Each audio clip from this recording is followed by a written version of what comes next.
9 पोलिसांना फाशीची शिक्षा सुनावली आहे. आता तुम्हाला प्रश्न पडला असेल का?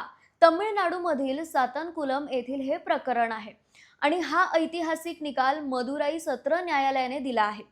ही कहाणी आहे जयराज आणि त्यांचा मुलगा बेनिक्स यांची. जून 2020 मध्ये देशभरात लॉकडाऊन सुरू होता आणि जयराज आणि बेनिक्स यांचं छोटंसं मोबाईलचं दुकान होतं आणि ठरलेल्या वेळेपेक्षा थोडं उशिरा दुकान उघडं ठेवल्यामुळे पोलिसांनी दोघांना ताब्यात घेतलं. पोलीस कोठडीत वडील आणि मुलाला अमानुष छळ सहन करावा लागला.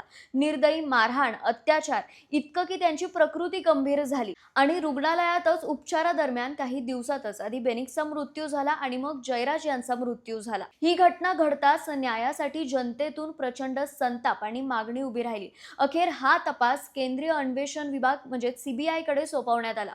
दीर्घ चौकशी, साक्षीदारांचे जबाब आणि ठोस पुरावे या सर्वांच्या आधारे जवळपास 5 वर्षांनंतर न्यायालयाने कठोर आणि ऐतिहासिक निर्णय दिला. 9 पोलिसांना दुहेरी फाशीची शिक्षा, एक जयराजसाठी आणि एक बेनिक्ससाठी.